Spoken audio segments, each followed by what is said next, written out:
Welcome to the Positive Spiritual Living Podcast, brought to you by Unity on the Bay.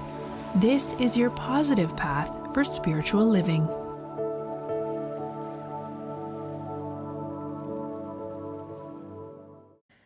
Well, friends, been away for a couple weeks.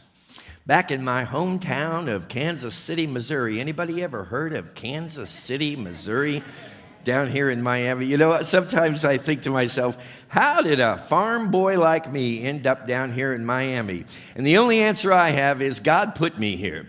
That's all there is to it. But one of the wonderful things about Kansas City, Missouri is it happens to be, if you're not already aware of it, the world headquarters of the International Unity Movement. It all began in Kansas City, Missouri with a couple named Charles and Myrtle Fillmore back in 1886. They discovered some principles for living, a few of which I'm going to be sharing with you this morning.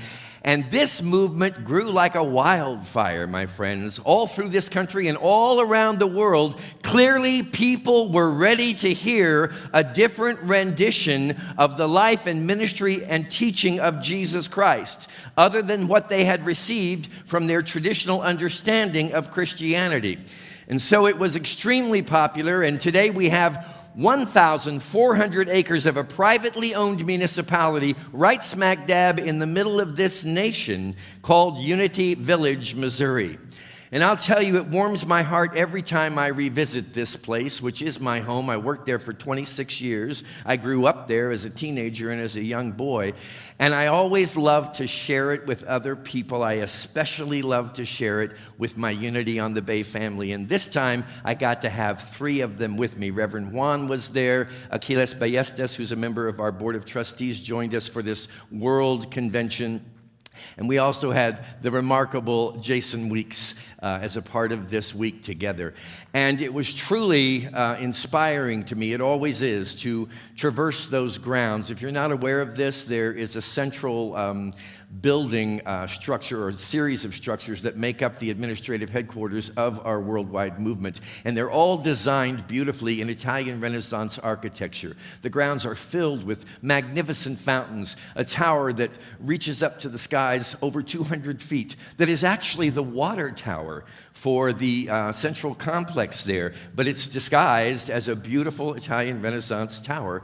And so I'm always inspired to be there, and I'm always filled with a sense of gratitude whenever I'm on those grounds, because I believe I was extremely blessed to have grown up in the Unity movement and to be able to call this beautiful place my home. So everywhere I went, there were memories, recollections of happy days, happy times, loving relationships. And it was truly a time where I felt this gratitude, this appreciation welling up within my heart. And I love it when that happens to me. More and more as I continue on this journey of spiritual awakening, I experience these prolonged moments of gratitude and appreciation. And I believe you also do as you awaken to the gift that life is. And yet there are those moments when that vision and that inspiration and that internal experience seems to vanish very quickly in light of other experiences that may come along. And in particular, when I was in the Silent Unity building, Silent Unity being the worldwide prayer ministry of the Unity movement, we walked into the reception area, and there was a lady seated at the desk there in the reception area, and it was the same desk that my mother had sat at for over a decade. And so immediately this kind of flood of sadness and sort of a melancholy feeling came over me, and I walked over to the woman who was now seated at that desk, and she said, "I want you to know something." She said, "I'm at this desk because I was specifically appointed by your mother to carry the torch of being here day after day after day, and I have never missed a day in the 9 years since she moved down there to be in South Florida with you." And she said, "I feel her presence here very strongly." And while I was in this kind of state of elation that suddenly sort of sank into a feeling of grief, I remembered the first two simple spiritual solutions that I want to leave with you this morning. There are 6 altogether that I'm going to share, but these first 2, and I'd like to say about these simple spiritual solutions, they are simple, and they come from God with a 100% satisfaction guarantee, as everything that comes from God does. However, you must incorporate them. Your task is to build them into your everyday experience, most especially in those moments when you feel inclined not to. Are you with me? So in those moments when you don't feel like taking the spiritual highway, those are the moments that we need to gently discipline ourselves to remember that's when we need them the most. So here I was with the first spiritual solution I want to provide for you this morning, which is emotional awareness. Emotional awareness, becoming aware, dedicated to how you are feeling in each and every moment of your waking conscious day.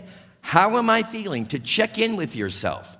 Now, that's easy to do when everything is filled with gratitude and appreciation, the lovely grounds of Unity Village, people, companions that I love and that mean the world to me. It was just a wonderful experience. And then along comes this feeling that seemed out of sync with the joy that the moment had just a second ago seemed to hold. Now I was feeling kind of heavy, and I was feeling a sense of loss, a sense of grief. Now, because I was in that moment far enough along in my use of this spiritual solution, I could recognize it. You say, well, of course anybody would recognize the difference between joy and gratitude and appreciation and grief and loss. Maybe yes and maybe no, because you realize that most of us have been conditioned away from being aware of what we feel. Can I say that once more? Most of us have been conditioned away from the awareness of what we are feeling. We have been taught that what we are thinking is more important than what we are feeling. And while that may hold some truth, the reality is that you'll never really know what you're thinking unless you know what you're feeling, because your thoughts always precede your feelings. So in this moment, I recognized I had an opportunity through the experience of emotional awareness to engage in the second spiritual solution I want to offer to you this morning, and that is what I call thought alignment. And you've been hearing me say for a few weeks from this platform the importance of aligning with the divine. Align with the divine. Align with the divine. And the way you know that you're aligned with the divine is through how you feel. When you are feeling good, when you are feeling powerful, when you are feeling confident, when you are feeling unstoppable, when you are feeling passionate about anything, you're aligned with the divine. And let me tell you, nothing can stand in your way when you are aligned with the divine qualities that dwell within you. Then the moment that a thought comes up that doesn't seem to support your maintaining that state of bliss and happiness and fulfillment, you have given yourself a signal. I'm not feeling good. I'm feeling the loss of my mother. I'm feeling a sense of grief. I'm feeling like things will never be the same, and I don't like that feeling. Especially when I'm right on the heels of coming out of this wonderful state of joy and gratitude. Let that feeling of not feeling good, whenever you're not feeling good, let that be your signal that for whatever reason, and it doesn't really matter what caused it, you've stepped out of alignment with the divine. And it's your invitation to get realigned, to step back into it. And the way you do that is by looking carefully at the thought that you are holding, which is behind the feeling that you are experiencing. Are you with me on this? Okay, so we want to get in touch with the thought. That's the first thing I realized was I'm not feeling good. So what do I need to do? I need to look at the thought that's creating that. And the thought that was creating it for me was, my mother is gone. My mother is gone. All right, now let me tell you something, my friends. From the perspective of aligning with the divine, nothing could be further from the truth than to ever believe that anyone is gone. We are eternal in nature, and though our physical experience may seem brief and fleeting, nonetheless, the reality is we are forever infinite beings. And for me to fall into the trap of getting out of alignment with that spiritual reality into the belief that my mother is gone, that there's an absence here, that there's a void here, that there's a hole here. I'm not saying to deny your humanity or your human feelings. I'm just saying don't stop there. The moment you get a hold of a thought that's out of alignment with the divine, you look for the thought that is in alignment with that which is divine. In this case, recognizing that without a question, the true reality is my mom is here now more than ever. She is no longer confined to a physical body. Her spirit is running free and is completely a part of my every action, my every move. She's no longer contained to the limitations of a human body. Now I begin to realize that as I've aligned the thought with that which is divine truth, I start feeling better. I start stepping out of the sense of loss and into the recognition that in spiritual reality, I have gained in spades.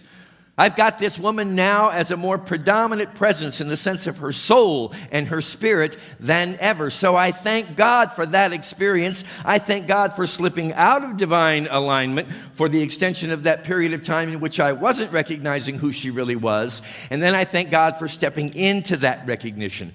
Always when you don't feel good, my friends, it's always because there's a thought that you have chosen to invest with your belief and your faith that is not true from a spiritual perspective. And you have the chance then to do some thought alignment with that one. The next simple spiritual solution, and they are simple, but again, you have to employ them. You have to remember to employ them in those moments when you are least inclined to employ them. That's the secret, because we are reconditioning ourselves out of that which we have been told was true into that which is true in spiritual reality. The third simple spiritual solution is non-resistance. Can you all just join me? Let's take a big breath. Non-resistance. Now, I loved what Reverend Juan shared with us last week when he was talking with us about seeing as God sees. And even to take it a step further, seeing as God. For each of us in spiritual reality is an individualized expression of the one presence and the one power that is God. See as God sees. See as God. To do this, we have to identify those pockets of resistance within us that are unwilling to acknowledge God's presence and power in any person, in anything, or in any situation. And we all have a few of those. And we have to be willing to release that. Course in Miracles says that part of our journey here on this planet is to remove the obstacles to the awareness of love's presence, to the awareness of God's presence. If you cannot see God in this moment or in a person or in a situation, just take a breath, be willing to be non-resistant, be willing to let down that which you are holding up as an obstacle to the awareness of God, to the awareness of love's presence, and lay it down. Resist not. Even if there are things happening in your world right now that you are wanting to push away from you, I guarantee you that your interest in pushing them away is further empowering them. And if you will take a breath and allow the illusion of the veil of time and space to be gently and lovingly released, you will begin to see that that principle, the number one principle of the unity movement, one presence, one power, it's God, it's good, will reveal itself. The next spiritual solution that I want to share with you this morning, and I share this a lot because I think out of all the things that I'm talking with you about this morning, if you can implement this one practice, and I know you're going to say, really? You want me to give 15 minutes a day toward an appointment with God? You think I have 15 minutes? I don't have enough time to brush my teeth before I go out the door. This is the world that we're in, you see. It's captivating us, and it's pulling us, and it's trying to convince us. Come on, my friends, where is our value system? Our value system has to have an awareness of God, an awareness of love at the very top. And when that's the case, the 15 minutes will seem like nothing. And it will quickly expand into 20, 30, 40, 50, 60 minutes, because you'll begin to realize that if you need God, God also needs you. And 15 minutes is nothing. How much time do you put on your calendar every day for various commitments and assignments and tasks and responsibilities? Where is God in that lineup? And I guarantee you, if you take it from wherever it is right now to the very top, and you say, there's not ever going to be a morning of my life that I awaken again where I will not give 15 little minutes. Okay? 15 minutes. That's all I'm asking for. And just think about God. And if God is too nebulous a term for you, then start thinking about peace. Start thinking about joy. Start thinking about life, vibrant, vital life. Start thinking about love. Start thinking about infinite supply and service. These are all the attributes of the divine. Think about them just for 15 minutes a day. Would you at least be willing to try this for a week with me?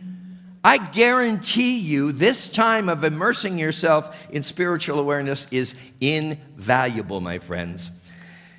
Next spiritual principle or spiritual solution I want to offer to you is the movement from persecution to promotion. I was just talking with someone in the room this morning about how devastating and heartbroken they have been through the events that we have seen. I was in Kansas City with my 7-year-old granddaughter when I caught the news about these families being separated. There is so much happening in the world right now, my friends, that is calling us up for a decision. For a decision. And the decision is, am I going to stand behind that which I want? Or am I going to stand behind that which I don't like? So my encouragement to you this morning is that as you are having your human experience to the activities in our country and in our world right now, please ask yourself that question. Please move into the posture of promotion as opposed to persecution. If you are persecuting those who are engaged in an activity that you do not want or you do not like, you must remember that you are, through that action, investing that activity with further energy. If you will use that activity as a clear signal that shows to you, this is what I do not want, and then turn, asking yourself the question, what do I want? And then get out and pound all the pavement in the world that you like to recognize and realize that which you want. You see, that is the reason why these challenging, difficult, and heartbreaking situations arise. To show us that there is something that someone has wanted that we do not want, and that we can make a different choice. We can allow that to be that which motivates us away from what we do not want any longer, what we are not willing to tolerate in ourselves or in the world any longer, and then fire up the resources to start promoting that which we desire, that which we want, and that which we would like to see this world become. So it's a movement from persecution to promotion. What can I promote? What can I stand for? What can I stand up about? And finally, and this is no news to you, but I couldn't offer you 6 simple spiritual solutions this morning without the spiritual solution of thanksgiving and appreciation. The importance of being in a state of perpetual gratitude. And in this practice, it doesn't really matter whether you like what you're giving thanks for or not, or what it is that's showing up. You just say, thank you, God. You say thank you, God, as an affirmation, as a way of you're reminding yourself that there is only one presence and there is only one power. If it appears otherwise, it is only your opportunity to align with the divine and start to be a force in your own life and on this planet for the good. So I encourage you, take on one more assignment, if you will, for me this week. 15 minutes a day, appointment with God, and start writing down a perpetual, ongoing list of everything that you are grateful for. I've said this so many times, and I will say it many times before I ever depart from this platform or from this place, because I believe that it is crucially important. There is no greater way to recognize the presence of God than to get your appreciation and gratitude generator up and running and rolling. So I think to myself on this morning, and I think to myself in the aftermath of my wonderful visit to Kansas City, how grateful I was for my roots in this unity movement, how grateful I was to be in the companionship of dear friends and fellow members of this spiritual community to represent Unity on the Bay in this wonderful way throughout this wonderful week. In the days that followed with my granddaughter, how deeply grateful I am for family, for loved ones, for cooperation and harmony, which has not always been the case in my family, but it most certainly is right now today. So I give thanks for that. And then take a moment to give thanks that you're sitting in this room right now this morning.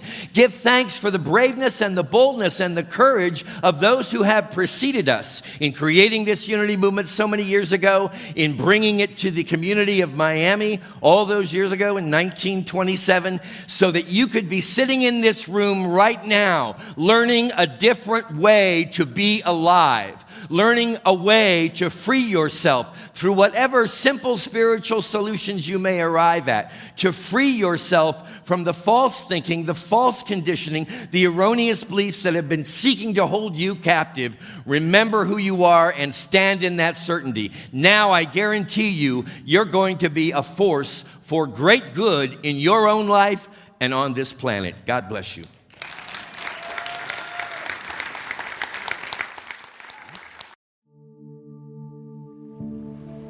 We hope you enjoyed this episode of the Positive Spiritual Living Podcast, brought to you by Unity on the Bay, a spiritual community located in Miami, Florida. Unity on the Bay is supported by the generosity of its community. If you'd like to make a donation or learn more about Unity on the Bay, please visit unityonthebay.org. You can also follow Unity on the Bay on Facebook, Instagram, and Twitter for even more positive spiritual inspiration. Until next time, thanks for listening and many blessings. Namaste.